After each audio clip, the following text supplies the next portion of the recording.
sur Femmes dans le Flow, le podcast des femmes qui n'ont pas fini de se révéler. Je suis ton hôte Florence, exploratrice, éclaireuse, amoureuse de la vie. J'ai envie d'explorer avec toi des sujets qui te permettent de créer et construire la seconde vie la plus rayonnante pour toi. Alors si tu te sens appelé, que tu sais qu'il te reste des choses à accomplir, ou simplement si tu cherches un maximum d'inspiration pour t'épanouir, installe-toi confortablement. C'est parti pour l'épisode d'aujourd'hui.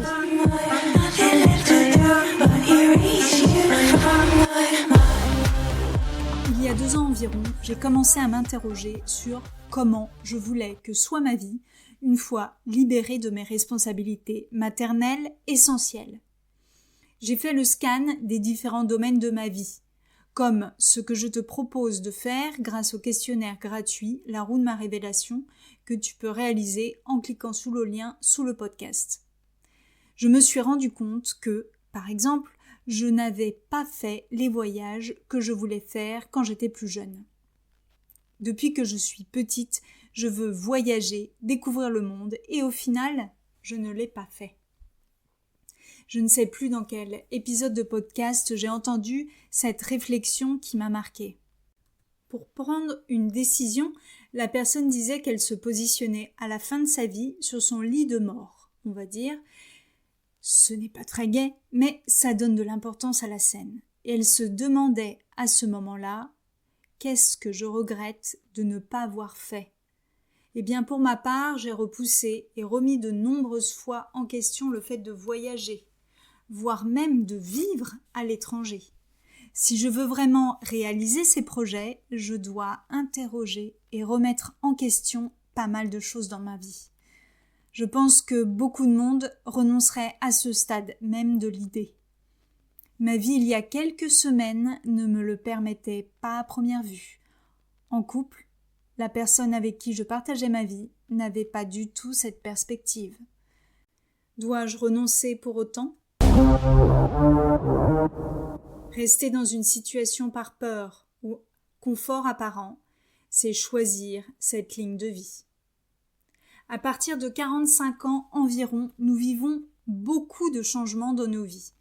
Nos corps qui changent, qui vieillissent, les responsabilités et les engagements autour de nous évoluent, peut-être s'allègent, avec le départ de nos enfants par exemple. Chez les femmes se rajoute une révolution du système hormonal, le deuil de la maternité, de la fertilité. Est-ce que ce n'est pas le moment justement de faire le point et de réorienter sa vie ? Mais cela demande du courage. Le confort est tellement sécurisant et notre mental préfère la routine quotidienne que tout changement qui pourrait représenter un danger. Et oui, parce que le changement fait peur. Il m'arrive d'avoir peur de mes envies, de mes choix de vie, qui impliquent des changements. Mais j'adore tellement expérimenter. Une de mes sœurs, elle se reconnaîtra, m'a dit un jour « Choisir, c'est renoncer ». Je ne le crois plus vraiment. Je pense que choisir, si c'est renoncer un jour, ce n'est pas renoncer toujours. Par contre, je pense que de rester figé dans une situation qui peut générer de la frustration, juste par confort apparent, c'est renoncer à soi. Mais quand on veut manifester des changements au menu de sa vie, on sait dire ce qu'on commande, et encore ce n'est pas toujours évident, mais on ne sait jamais sous quelle forme l'univers va te servir la sauce. Je ferai un ou plusieurs épisodes sur les principes de la manifestation si cela t'intéresse. D'ailleurs, dis-moi en commentaire quel sujet t'intéresse. Comment je manifeste personnellement les changements dans ma vie ? Je pose par écrit, dans mon journal intime, mes intentions à l'univers. Je veux... 3 petits points. Et puis, je fais quelques actions qui vont dans le sens de mon projet, mais sans forcer. Et j'observe ce qui se passe. Et il y a quelques semaines, ma vie a été complètement bouleversée. Des changements se sont présentés à moi, mais ce n'étaient pas du tout ceux auxquels je m'attendais. Et pourtant, ils me libéraient et répondaient vraiment à mes attentes. Sur le coup, j'ai été ébranlée. Je n'y arriverai jamais. Je pense que la vie c'est bullshit pour rester poli en français. Je suis en train de tout détruire, tout ce que j'ai construit depuis plus de 10 ans. Et puis au final, j'ai renversé mon point de vue. Je me suis dit, tu as le choix. Soit tu n'acceptes pas ce qui t'arrive parce que c'est trop dur et tu ne vois pas plus loin que la douleur du changement. Mais en même temps, là, ma vieille, c'est un peu tard. Soit tu acceptes les changements qui sont en train d'advenir et tu observes ce qui t'apporte. Le constat était plutôt hyper positif. Et finalement, c'était ce que j'avais demandé. Alors, même si ça fait mal sur le coup, la nouvelle situation est bien plus confortable et je me sens beaucoup plus alignée. Et même si je me retrouve dans une situation intermédiaire pour le moment, je fais en sorte qu'elle soit agréable et je continue à bâtir la vie que je souhaite vraiment avoir.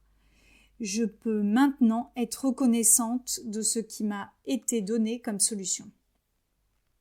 Alors voilà, les changements de vie, c'est sympa à écrire sur le papier, mais quand il faut les traverser, ça peut faire mal sur le coup.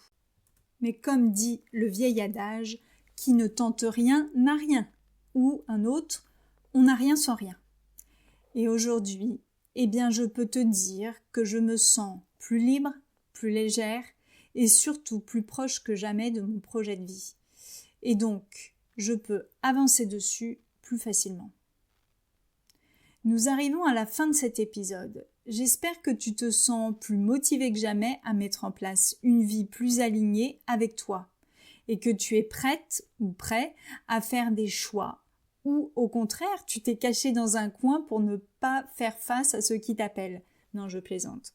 Alors, ce qui est important de retenir, c'est que la peur fait partie des différentes émotions humaines. Elle n'est ni positive ni négative. C'est un indicateur. C'est l'indicateur que nous sommes sortis ou que nous sortons de notre zone de confort.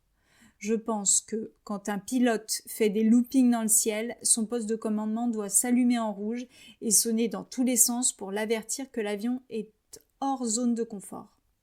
Parce que oui, le confort est bien plus confortable. Et notre mental ne veut pas que nous sortions de nos routines. Parce que les routines, c'est ce qu'il y a de plus confortable. Parce que notre mental, c'est notre tableau de bord. Il ne connaît pas d'autre chose que nos routines. Elles sont hyper importantes pour notre équilibre, certes, mais quand on veut évoluer dans sa vie, il faut agir et accueillir les changements qui se présentent à nous.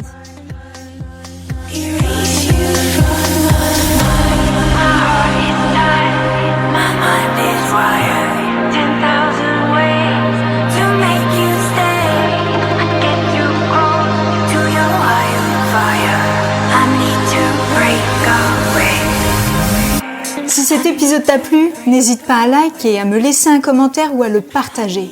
Et surtout, abonne-toi pour m'encourager. Si tu veux toi aussi transformer ta vie, j'ai créé un outil gratuit, le questionnaire La Roue de ma révélation.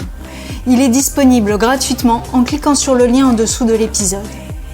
Et merci encore pour ton attention tout au long de cet épisode.